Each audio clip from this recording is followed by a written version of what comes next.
हाँ जी, तो last class में बॉयल्स लॉ के बेसिस पे ग्राफ देखे थे। मैं एक आधा ग्राफ और बता देता हूँ आप लोगों को।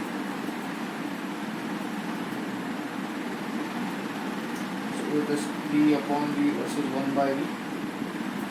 तो देखिए, ग्राफ प्लॉट करने का मैं एक बहुत बेसिक मतलब आपको पहले ही बता चुका था कि जो एक्सिस पे जो दिया हुआ है उसी बेसिस पे आप ग्राफ आसानी से प्लॉट कर सकते हो। बॉयल्स लॉ के अकॉर्डिंग उसके अंदर टेम्परेचर कांस्टेंट होता था, जिसकी वजह से अपना PV बराबर K आया था। ठीक है, अब थोड़ा दिमाग लगाओ।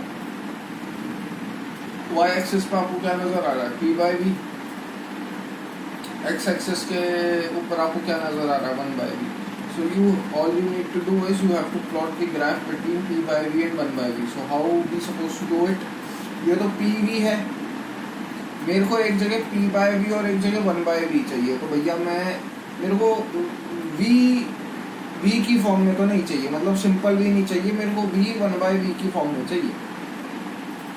इसको ऐसे लिख देते हैं, ठीक है। लेकिन क्या आपको सिर्फ P चाहिए? नहीं, अपने को तो P/V चाहिए, अपने को तो P/V चाहिए। तो मैं क्या कर रहा हूँ, मैं दोनों साइड V से डिवाइड कर देता हूँ। So it is P/V equal to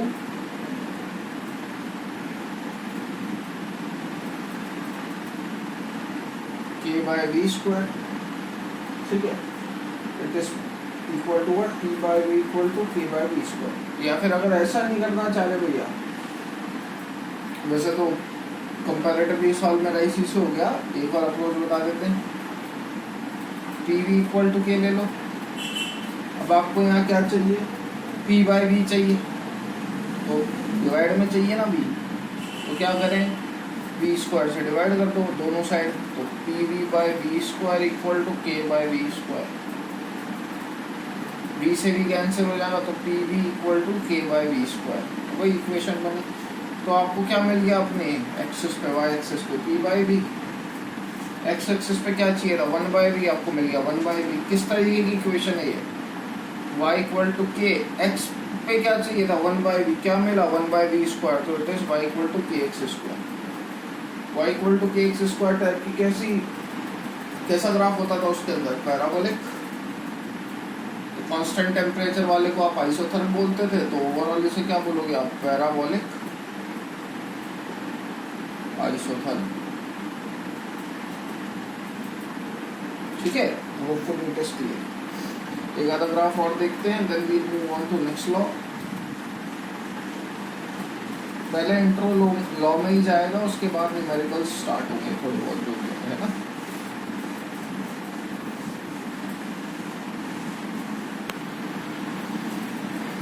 suppose I have to plot PV equal to क्या होता है बॉयल्स लॉ के लिए, है ना। Suppose I have to plot the graph between what? LNP and LN 1/V। तो क्या करें? ऑब्वियस सी बात है, PV इक्वल टू K है, LN में ग्राफ चाहिए तो लॉग लेना पड़ेगा दोनों साइड। यहाँ से मैं P इक्वल टू K/V लिख सकता हूँ, लेकिन आपको तो LN चाहिए ना, तो दोनों साइड लॉग लो। LNP equal to LN K/V। तो इसको ऐसे भी लिख सकते हैं, LNP equal to LN K plus LN 1/V। तो किस तरीके का ग्राफ लाइन है? y equal to x, sorry x ये है प्लस c। किस तरीके की लाइन मैच हो रही है? y equal to mx plus c, यहाँ पे जबकि स्लोप क्या है वो, ठीक है। So the graph will be what? Straight line with an angle of 45 degree. ठीक है, ये सब होपफुली समझ में आता होगा, गणित है, बहुत बेसिक है ना। तो ये कुछ एक ग्राफ्स थे बेटा based on Boyle's law. Next we move on to Charles law. आपको क्या देखना है? बॉयल्स लॉ में क्या टेम्परेचर होता है, क्या कांस्टेंट होता है? टेम्परेचर। ठीक है, now we move on to Charles.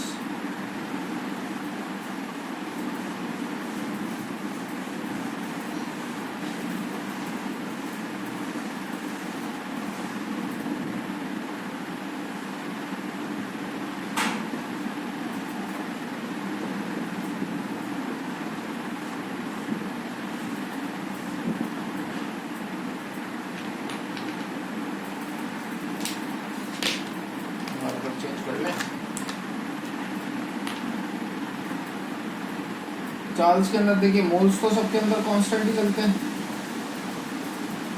मतलब मास कांस्टेंट चलता है, इसके अंदर प्रेशर होता है कांस्टेंट। स्टेटमेंट में लिख देता हूँ, for a fixed mass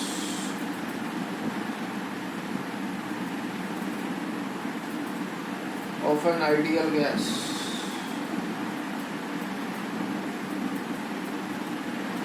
at constant pressure, the volume of ideal gas is directly proportional to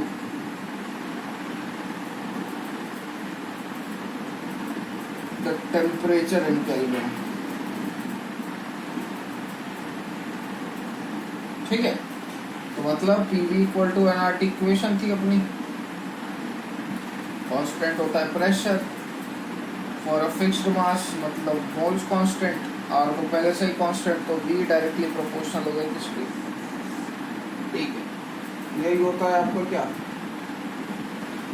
Charles law. एक छोटा सा स्टेटमेंट आ जाता है कि भैया volume directly proportional to temperature होता है, तो सपोज मैं वॉल्यूम को टेम्परेचर को डबल करूंगा तो वॉल्यूम डबल हो जाएगा क्या? क्या मैं टेम्परेचर को डबल करूंगा तो वॉल्यूम डबल हो जाएगा क्या? मतलब जैसे मैं 10 डिग्री सेल्सियस से 20 डिग्री सेल्सियस करूँ तो वॉल्यूम डबल हो जाएगा क्या? तो अपन बोलेंगे नहीं। तो आप पूछोगे क्यों? क्योंकि बेटा यार टेम्परेचर इन केल्विन की बात चल रही है, अगर डबल करना है तो केल्विन में डबल करो। 10 डिग्री सेल्सियस मतलब कितना केल्विन? 283। 20 डिग्री सेल्सियस मतलब कितना केल्विन? 293 केल्विन। ठीक है ना, तो केल्विन में डबल चाहिए, ये तो डबल हुआ नहीं। केल्विन में डबल करोगे तो वॉल्यूम डबल होगा। ठीक है, अब वही कुछ एक ग्राफ्स प्लॉट कर रहे हैं जो आप पिछले वालों से रिलेट आसानी से कर सकते हैं।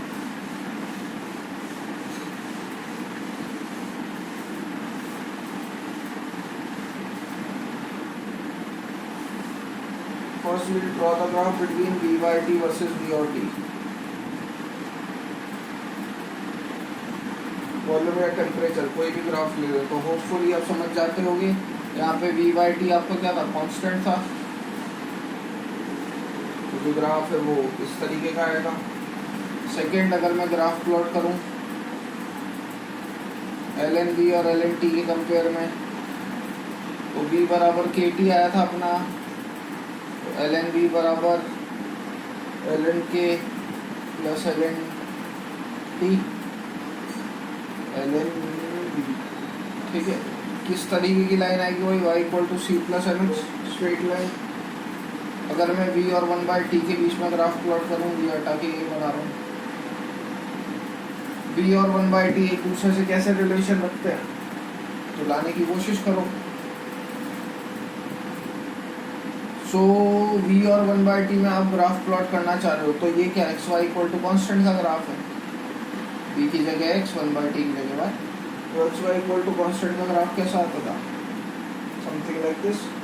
तो इस तरीके से आप ग्राफ प्लॉट कर सकते हो। तो चार्ल्स लॉ में आपका रिलेशन क्या आ जाएगा? V1/T1 equal to V2/T2।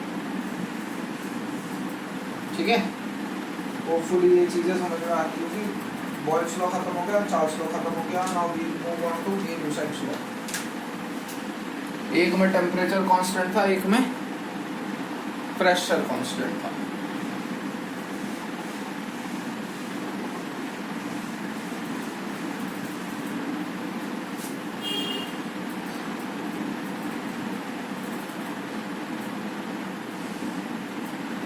तो टेम्परेचर प्रेशर की तो बात हो गई है। यहाँ आप अंदाजा लगा सकते हो क्या कांस्टेंट होगा? Volume.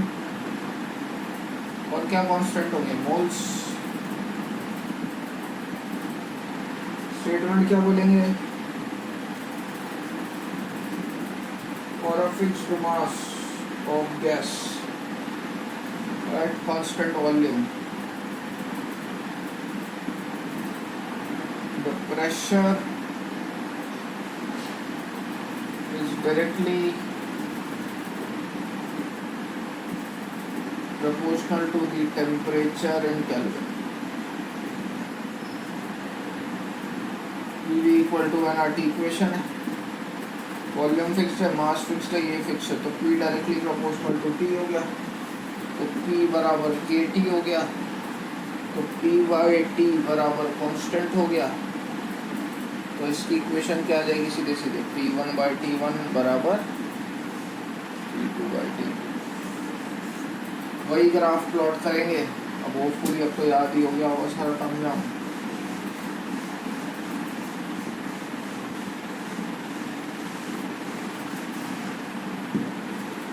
So if we plot a graph between P and T,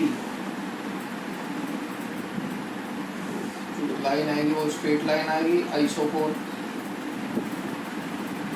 If we plot a graph between P by T versus P or T, same as earlier. If we plot the graph between, अब मैं यही बना रहा हूँ LNP and LNT, straight line 45, ठीक है। What if we plot the graph between, ये सब आइसोकोर वाली लाइन है ना, कांस्टेंट वॉल्यूम वाली लाइन को आइसोकोर बोलते हैं। What if we plot the graph between pressure and 1 by T,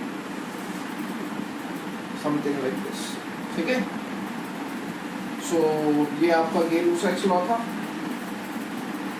एक आता है एवोगैड्रो हाइपोथेसिस, वो भी सुन ही लो, सारा तामझाम एक बार में खत्म हो जाएगा।